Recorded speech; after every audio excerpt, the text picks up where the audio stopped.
ನಮಸ್ತೆ ಫ್ರೆಂಡ್ಸ್, ಎಲ್ರಿಗೂ ತಂಜಾವೂರು ಬೃಹದಾದೀಶ್ವರ ಟೆಂಪಲ್ ಇದೆಲ್ಲ ತಮಿಳ್ನಾಡಲ್ಲಿ. ಯಾರಾದರೂ ಪರಿಚಯ ಇದ್ದರೆ, ಫ್ರೆಂಡ್ಸ್ಗಳು ಮನೆ ಇದ್ದರೆ ಹೇಳಿ. ಇನ್ನು ನಮ್ಮ ಗುರುಗಳು ಬರೋದು 1 ವಾರ ಆಗುತ್ತಂತೆ. ನಾವು ಉಳ್ಕೋತೀವಿ 4 ದಿನ. ಯಾಕಂದರೆ ರೂಮಲ್ಲಿ ಉಳ್ಕೊಳ್ಳೋದು ತುಂಬ ಅಮೌಂಟ್ ಖರ್ಚಾಗುತ್ತೆ. ಯಾರಾದರೂ ಫ್ರೆಂಡ್ಸ್ ಮನೆ ಇದ್ದರೆ ದಯವಿಟ್ಟು ವಿಷಯ ತಿಳಿಸಿ. ನಾವು ಅವ್ರ ಮನೆಗೆ ಹೋಗಿ 4 ದಿನ ಉಳ್ಕೊಂಡು, ಗುರೂಜಿ ಬರ್ತಾರೆ 18ನೇ ತಾರೀಕು ಬರ್ತಾರೆ ಅವರು. 18ನೇ ತಾರೀಕು ಹೋಗ್ತೀವಿ ನಾವು. ಯಾರಾದರೂ ಇದ್ದರೆ ದಯವಿಟ್ಟು ಹೇಳಿ. ಓಕೆ, ಬಾಯ್ ಬಾಯ್, ನಮಸ್ತೆ. ಏನಾದರೂ ಮಾತಾಡ್ತಾಯಿ, ಏನಾದರೂ ಹೇಳೋ. ನೀನು ಹೇಳಿದಲ್ಲ ಹೇಳಿ ದಯವಿಟ್ಟು. ತಂಜಾವೂರು ಬೃಹದಾದೀಶ್ವರ ಟೆಂಪಲ್ ಹತ್ರ ನಾವು ರೂಮ್ ಮಾಡ್ಕೊಂಡಿದ್ದೀವಿ. ಅಲ್ಲಿ ಯಾರ್ದಾದ್ರೂ ಫ್ರೆಂಡ್ಸ್ ಮನೆ ಇದ್ದರೆ, ನಿಮಗೆ ಪರಿಚಯ ಇರೋ ರಿಲೇಷನ್ಸ್ ಮನೆ ಇದ್ದರೆ ದಯವಿಟ್ಟು ಹೇಳಿ. ಒಂದು 4 ದಿನ ಉಳ್ಕೊಂಡು ಹೋಗ್ತೀವಿ. ಗುರೂಜಿ ಬರೋದು 18ನೇ ತಾರೀಕು. ಇವತ್ತು 14 ತಾರೀಕು.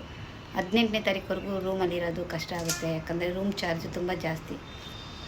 ಅದಕ್ಕೋಸ್ಕರ ಯಾರ್ದಾದ್ರೂ ರಿಲೇಷನ್ಸ್ ಫ್ರೆಂಡ್ಸ್ ಮನೆ ಇದ್ದರೆ ದಯವಿಟ್ಟು ಹೇಳಿ. ನಾವು ಅಲ್ಲಿ ಇರ್ತೀವಿ. ಸರಿನಾ? ಬಾಯ್.